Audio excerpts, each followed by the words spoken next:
नमस्कार विद्यार्थी मित्र हो. आज आपण जिल्हा न्यायालय भरती संभाव्य प्रश्नसंच 2023 प्रश्नसंच पहिला पाहणार आहोत.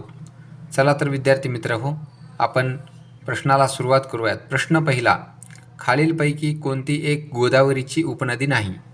तर या ठिकाणी काही उपनद्या दाखवलेल्या आहेत, त्यापैकी गोदावरीची कोणती उपनदी नाही ते आपल्याला ओळखायचं आहे. तर वर्धा, वैनगंगा आणि इंद्रावती ह्या तीनही गोदावरीच्या उपनद्या आहेत, त्यामुळं तेरेखोल ही गोदावरीची उपनदी नाही. प्रश्न क्रमांक 2, पंचगंगा आणि कृष्णा या नद्यांच्या संगमावर कोणते शहर वसलेले आहे? तर पंचगंगा आणि कृष्णा या दोन नद्यांच्या संगमावर नरसिंहवाडी हे शहर वसलेलं आहे. प्रश्न क्रमांक 3, 2011च्या जनगणनेनुसार महाराष्ट्राची लोकसंख्येची घनता किती आहे? या ठिकाणी महाराष्ट्र राज्याच्या लोकसंख्येची घनता विचारल्या विद्यार्थ्यांनो. तर 2011च्या जनगणनेनुसार महाराष्ट्र राज्याच्या लोकसंख्येची घनता ही 365 आहे, जी की 2001 साली 315 होती. त्यामध्ये 50 अंकांची वाढ होऊन 2011 साली ती 365 एवढी झालेली आहे. प्रश्न क्रमांक 4, सुप्रसिद्ध देवगिरी किल्ला कोणत्या जिल्ह्यामध्ये स्थित आहे? तर देवगिरी किल्ला हा छत्रपती संभाजीनगर या जिल्ह्यामध्ये स्थित आहे. प्रश्न क्रमांक 5, कर्नाळा अभयारण्य कोठे स्थित आहे? तर कर्नाळा हे अभयारण्य रायगड या जिल्ह्यामध्ये स्थित आहे. त्यानंतर प्रश्न पुढचा पाहूयात विद्यार्थी मित्र हो आपण. प्रश्न क्रमांक 6, सूर्याच्या सगळ्यात जवळचा ग्रह कोणता आहे? तर सूर्यमालेतील सूर्याच्या सगळ्यात जवळचा ग्रह विद्यार्थी मित्रांनो बुध हा ग्रह सूर्याच्या सगळ्यात जवळचा ग्रह आहे. त्यानंतर पुढचा प्रश्न पाहूयात. वायुदाब या परिमाणात मोजतात. तर वायुदाब कशामध्ये मोजतात मित्र हो? तर वायूचा दाब हा मिलीबार या परिमाणामध्ये मोजतात. प्रश्न क्रमांक 7चं उत्तर आहे वायुदाब मिलीबार या परिमाणात मोजतात. प्रश्न क्रमांक 8 पाहूयात. पुणे मुंबई रेल्वे कोणत्या घाटातून मार्गक्रमण करते? बघा विद्यार्थी मित्र हो, पुणे ते मुंबई रेल्वे कोणत्या घाटातून मार्गक्रमण करते असं आपल्याला विचारले. तर त्याचं योग्य उत्तर आहे बोरघाट. म्हणजे पुणे ते मुंबई ही रेल्वे बोरघाटातून मार्गक्रमण करते. प्रश्न क्रमांक 9 आहे, महाराष्ट्रातील सर्वात दक्षिणेकडील जिल्हा कोणता? हा प्रश्न बऱ्याच वेळेला सरळ सेवा तसेच MPSC मध्ये सुद्धा विचारला विद्यार्थी मित्र हो. महाराष्ट्र राज्यातील सर्वात दक्षिणेकडील जिल्हा हा सिंधुदुर्ग आहे. त्यानंतर प्रश्न क्रमांक 10, ग्रेट इंडियन बस्टर्ड अभयारण्य महाराष्ट्रात कुठे आहे असं विचारलं आहे आपणाला. तर याचं उत्तर आहे ग्रेट इंडियन बस्टर्ड अभयारण्य हे महाराष्ट्रातील सोलापूर या जिल्ह्यामध्ये स्थित आहे. तर विद्यार्थी मित्र हो, हे 10 प्रश्न झालेत. यानंतर आपण 11वा प्रश्न पाहूयात. 11वा प्रश्न, 1853 मध्ये भारतास रेल्वे व टेलिग्राफ कोणी परिचित करून दिले? म्हणजेच 1853च्या दरम्यान जे काही रेल्वे आणि टेलिग्राफ भारतामध्ये सुरू झालं ते कोणी केलं असं विचारलं या ठिकाणी. तर त्याचं योग्य उत्तर आहे लॉर्ड डलहौसी.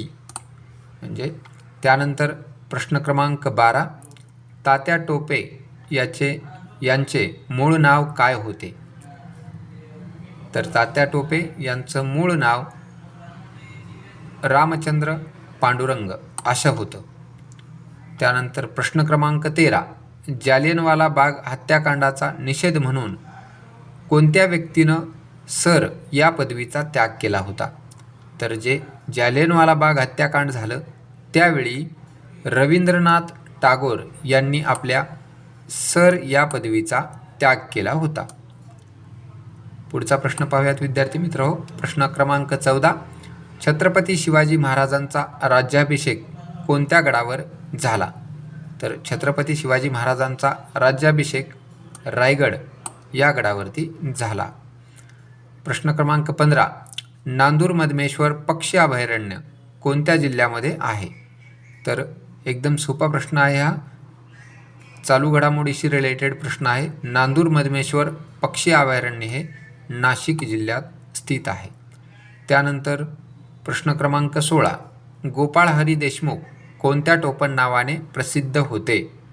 तर गोपाळ हरी देशमुख हे लोकहितवादी या टोपण नावाने प्रसिद्ध होते. गोपाळ हरी देशमुख यांनाच लोकहितवादी या नावाने ओळखलं जायचं. त्यानंतर प्रश्न क्रमांक 17, वेदांकडे परत चला असे कोणी म्हटले?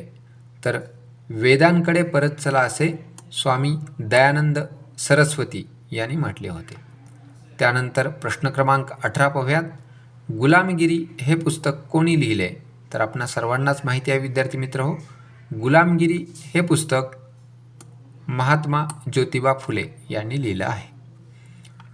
प्रश्न क्रमांक 19, धोंडो केशव कर्वे यांना भारत सरकारने 1958 साली कोणती पदवी किंवा कोणता पुरस्कार देऊन त्यांचा गौरव केला होता? तर धोंडो केशव कर्वे यांना भारत सरकारने 1958 साली भारतरत्न हा पुरस्कार देऊन त्यांचा गौरव केला होता. प्रश्न क्रमांक 20, राजर्षी शाहू महाराजांचे उच्च शिक्षण कोठे झाले होते? तर राजर्षी शाहू महाराजांचे उच्च शिक्षण हे राजकोट या ठिकाणी झाले होते. तर पुढील प्रश्न पाहूयात विद्यार्थी मित्र हो. प्रश्न क्रमांक 21, जिल्हा न्यायालयातील न्यायाधीशांची नेमणूक कोण करतात? पहा विद्यार्थी मित्र हो, प्रत्येक जिल्ह्याला एक जिल्हा न्यायालय असतं आणि त्या जिल्हा न्यायालयातील न्यायाधीशांची नेमणूक कोण करतात असा प्रश्न आहे. तर जिल्हा न्यायालयातील न्यायाधीशांची नेमणूक हे त्या राज्याचे राज्यपाल करत असतात. पुढचा प्रश्न आहे प्रश्न क्रमांक 22, उच्च न्यायालयातील सर्व न्यायाधीशांची नेमणूक कोण करतात? जसं की आपलं महाराष्ट्राचं उच्च न्यायालय हे मुंबई येथे स्थित आहे, तर त्या ठिकाणी उच्च न्यायालयातील सर्व न्यायाधीशांची नेमणूक हे राष्ट्रपती करत असतात. त्याचं कलम कोणतं आहे ते तुम्ही मला कमेंटमध्ये सांगा. त्यानंतर पुढचा प्रश्न क्रमांक 23, ई न्यायालय प्रणाली वापरणारे पहिले जिल्हा न्यायालय कोणते आहे? बघा विद्यार्थी मित्र हो, 2023 या सालामध्ये महाराष्ट्र राज्यामध्ये प्रत्येक न्यायालयामध्ये आता ई न्यायालय प्रणाली वापरास सुरुवात झाला आहे. तर ते ई न्यायालय प्रणाली वापरणारं महाराष्ट्रातील पहिलं जिल्हा न्यायालय कोणतं असा प्रश्न विचारला आहे. तर याचं योग्य उत्तर आहे विद्यार्थी मित्र हो, धाराशिव. धाराशिव म्हणजे त्याचं अगोदरचं जुनं नाव हे उस्मानाबाद होतं, म्हणजे त्यापूर्वीचं सुद्धा जुनं नाव हे धाराशिवच होतं. पुन्हा ते उस्मानाबाद झालं आणि आता परत त्याचं नाव हे धाराशिव केलेलं आहे. तर बघा ई न्यायालय प्रणाली वापरणारं पहिलं जिल्हा न्यायालय हे धाराशिव आहे.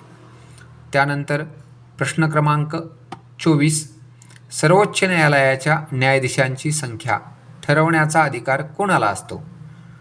तर आपलं भारत देशाचं सर्वोच्च न्यायालय हे दिल्ली येथे स्थित आहे आणि त्या सर्वोच्च न्यायालयाच्या न्यायाधीशांची संख्या ठरवण्याचा अधिकार हा कोणाला असतो विद्यार्थी मित्र हो?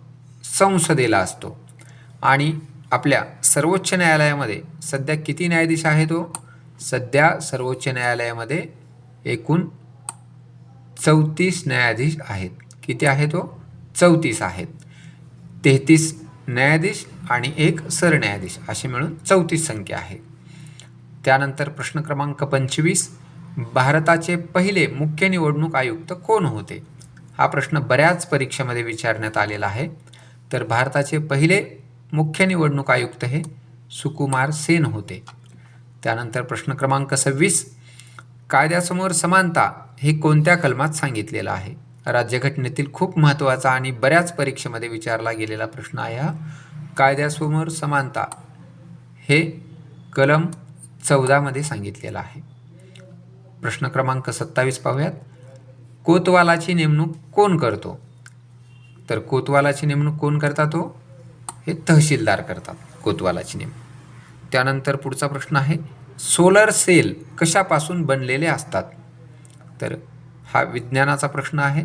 तर सोलर सेल हे कशापासून हो? कंडक्टरपासून बनतात का? इन्सुलेटरपासून, सेमी कंडक्टरपासून की सुपर कंडक्टरपासून?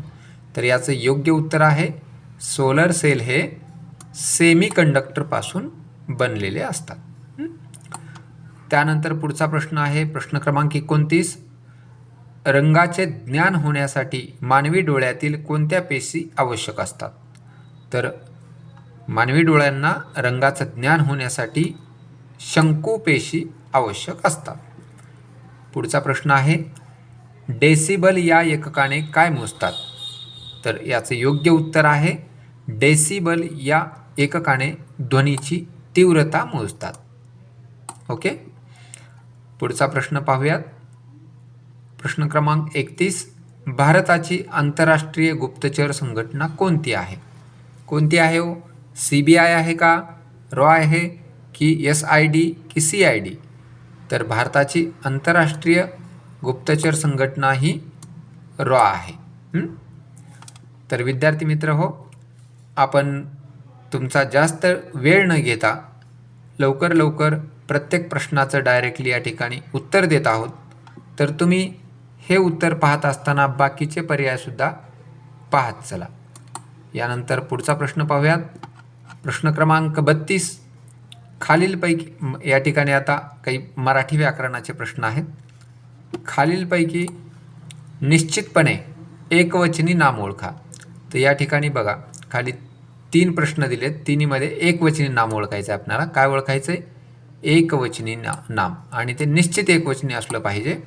बघा यातील पाहूयात. पहिला दिशा, आज्ञा, सभा आणि जाऊ. तर याच्यातलं निश्चितपणे एकवचनी असणारं नाम कोणतं आहे हो? दिशा असू शकेल का? नाही. एक दिशा अनेक दिशा, एक आज्ञा अनेक आज्ञा, एक सभा अनेक सभा. पण एक जाऊ अनेक जाऊ होतात का? तर त्या ठिकाणी जाऊ हा शब्द निश्चितपणे एकवचनी आहे. तिथं अनेक वचनात अनेक जावा असा शब्द असा एक अनेकवचनी नाम येतं. त्यामुळं निश्चितपणे एकवचनी नाम कोणतं आहे? जाऊ.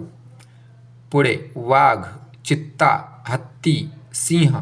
एक वाघ अनेक वाघ, एक चित्ता अनेक चित्ते होईल का?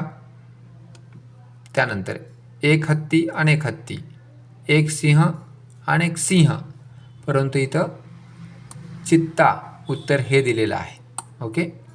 त्यानंतर पुढं आहे भाऊ, कागद, दिवस, रात्र. तर याचं निश्चितपणे एकवचनी असणारं उत्तर आहे रात्र. विद्यार्थी मित्रांनो, पुढचा प्रश्न आपण पाहूयात. क्रमांक 33. भाजीपाला या शब्दाचे लिंग ओळखा. बघा आता भाजीपाला हा कोणता शब्द आहे हो? हा सामासिक शब्द आहे. आणि सामासिक शब्दाचं लिंग ओळखण्याची खूण काय असते? तर त्या शब्दातील शेवटच्या पदावरून आपण लिंग ओळखत असतो. भाजीपाला, पाला हा शब्द कसा आहे? पुल्लिंगी आहे. म्हणून भाजीपाला हा पूर्ण शब्द कसा होईल हो? पुल्लिंगी होईल. लक्षात आलं? भाजीपाला. या ठिकाणी तुम्हाला मीठ भाकरी असा शब्द विचारला असता तर काय झालं असतं? स्त्रीलिंगी आलं असतं त्याचं उत्तर, कारण भाकरी हा शब्द स्त्रीलिंगी आहे. पुढील प्रश्न क्रमांक 34. खालीलपैकी भाववाचक नसलेले नाम ओळखा. आता याच्यात भाववाचक कोणते कोणते नाम आहेत तो? श्रीमंती भाववाचक आहे, नवलाई भाववाचक आहे, आई हे मात्र भाववाचक नाही, सौंदर्य हे भाववाचकच आहे. तर याचं योग्य उत्तर काय होईल हो? भाववाचक नसलेले नाम म्हणजे आई. प्रश्न क्रमांक 35. संधी सोडवायला सांगितली आहे. वृक्षोद्गार्य याचं योग्य उत्तर सांगा बरं काय असेल? वृक्षोद्गार्याचं वृक्ष अधिक औदार्य हे होईल का? की वक्ष अधिक औदार्य हे होईल की वक्षो अधिक दार्य हे होईल? याचं योग्य उत्तर काय आहे? वृक्ष औदार्य. पुढील प्रश्न आहे प्रश्न क्रमांक 36. पूर्वरूप संधीचे उदाहरण ओळखा. बघा संधीचे पूर्वरूप एक संधी असतं आणि पररूप एक संधी असतं. तर याचं योग्य उत्तर काय आहे? काय होईल हो? घामोळे होईल का? मनस्ताप, निस्तेज? तर नाही. याचं योग्य उत्तर काय आहे? खिडकीत. खिडकीची फोड कशी होते हो? खिडकी आत अशी त्याची फोड आहे. तर खिडकी हा शब्द जशाच तसा राहतो आणि आतमधलं आ कट होऊन फक्त त राहतो. म्हणजे खिडकी हा पूर्वीचा शब्द पूर्ण जशाला तसा राहतो, म्हणून हे कशाचं उदाहरण आहे? पूर्वरूप संधीचं. पूर्वरूप म्हणजे पूर्वपद जशाला तसं राहणं आणि उत्तरपदातील फक्त काही घटक त्यामध्ये घेतले जातात. म्हणजे खिडकी आत, खिडकी शब्द आणि आतमधला त फक्त खिडकीत, म्हणून पूर्वरूप संधीचं उदाहरण आहे खिडकीत. त्यानंतरचा पुढचा प्रश्न आहे, ळ हा वर्ण कोणत्या प्रकारचा आहे? बघा, वर्णांचे प्रकार असतात. कोणते कोणते असतात? काही उष्मे आहेत, काही व्यंजन आहेत, काही स्पर्श व्यंजन आहेत, काही स्वतंत्र वर्ण आहेत आणि काही महाप्राण आहेत. तर त्यापैकी ळ हा शब्द स्वतंत्र वर्ण आहे. ओके. त्यानंतर पुढचा प्रश्न पाहूयात. प्रश्न क्रमांक 38. आपल्या तोंडावाटे निघणाऱ्या मूलध्वनींना काय म्हणतात? तर विद्यार्थी मित्र हो, आपल्या तोंडावाटे निघणाऱ्या मूलध्वनींना काय म्हणतात? वर्ण म्हणतात का, अक्षर की स्वर की व्यंजन? तर याचं योग्य उत्तर आहे वर्ण. प्रश्न क्रमांक 39. मृगनयना या समासाचा प्रकार सांगा. तर मृगासारखे आहेत नयन जिचे ती मृगनयना, म्हणजे हा समासाचा कोणता प्रकार आहे? बहुव्रीही समास. म्हणजे मृगनयना म्हणजेच हरिणासारखे जिचे डोळे आहेत ती मृगनयना, म्हणजेच बहुव्रीही समास. पुढचा आहे प्रश्न क्रमांक 40. आमरण या समासाचा प्रकार सांगा. तर आमरण म्हणजे ज्याला मरण नाही असा, यातील आ शब्दाला महत्त्व आहे, म्हणून याचं उत्तर आहे अव्ययीभाव समास. पहिल्या पदाला या ठिकाणी महत्त्व आहे. त्यानंतर पुढचा प्रश्न आहे 41 नंबरचा, शर्वरी शब्दाचा समानार्थी शब्द ओळखा. तर शर्वरी म्हणजे काय स्त्री असेल का, बेल असेल की रात्र की ललना? तर याचं योग्य उत्तर काय आहे मित्रांनो? शर्वरी म्हणजे रात्र. ओके. त्यानंतर प्रश्न क्रमांक 42 म्हणजे आपल्या आजच्या सेशनचा हा शेवटचा प्रश्न आहे. तर आपण हे पहिलं आज सेशन घेतलं विद्यार्थी मित्र हो. तर यानंतरचे सर्व सेशन हे यापेक्षा आणखीन उत्तम बनवण्याचा मी प्रयत्न करणार आहे. त्यामध्ये टायपिंग करून तुम्हाला यापेक्षा जास्त क्लॅरिटीने तुम्हाला ते पाहता येईल. हे सर्व मी लिहून काढलेत प्रश्न. हे सुद्धा प्रश्न खूप चांगले आहेत. गेल्या बऱ्याच परीक्षेमध्ये हे प्रश्न विचारलेले आहेत आणि हे येण्याची खूप संभाव्यता आहे. त्यामुळं ही प्रश्नपत्रिका मी काढलेली आहे. ॲक्च्युअली 40 प्रश्न होणार आहेत आपल्याला यामध्ये. म्हणजे जिल्हा न्यायालयाची जी काही कनिष्ठ लिपिकाची परीक्षा होणार आहे किंवा स्टेनोची, त्यामध्ये 40 प्रश्न विचारणार आहेत. पण मी या ठिकाणी 2 जास्त घेतलेत, 42 प्रश्न घेतलेत. तर असेच आपण यापुढेही प्रश्नोत्तरांचे सेशन घेणार आहोत. त्यामध्ये खूप महत्त्वाचे आणि इम्पॉर्टंट प्रश्न घेणार आहोत. त्याचबरोबर आपण मुंबई उच्च न्यायालय, नागपूर उच्च न्यायालय आणि औरंगाबाद म्हणजे आताचं छत्रपती संभाजीनगर उच्च न्यायालय, या उच्च न्यायालयामध्ये झालेल्या जे काही जुन्या प्रश्नपत्रिका आहेत त्याचंसुद्धा आपण PYQ सेशन घेणार आहोत. तर विद्यार्थी मित्र हो, आपण शेवटचा प्रश्न घेऊयात. 42वा, आगंतुक शब्दाचा विरुद्धार्थी शब्द ओळखा. आगंतुक म्हणजे काय अचानक आलेला. मग याचा विरुद्धार्थी काय असेल? आमंत्रित केलेला. ओके. तर आगंतुकचा विरुद्धार्थी शब्द काय आहे? आमंत्रित. तर अशा पद्धतीनं विद्यार्थी मित्र हो, आपण या ठिकाणी 40 प्रश्न पाहिलेले आहेत. जिल्हा न्यायालय भरती 2023 संभाव्य प्रश्नसंच या ठिकाणी आपण पाहिलेला आहे. याच प्रकारचे आणखीन महत्त्वाचे प्रश्न आपण पुढील सेशनमध्ये घेणार आहोत. व्हिडिओ आपणाला आवडला असेल तर नक्कीच विद्यार्थी मित्र हो, लाईक करा, शेअर करा, कमेंट करा आणि आपल्या चॅनलला सबस्क्राईब करा. धन्यवाद विद्यार्थी मित्र हो.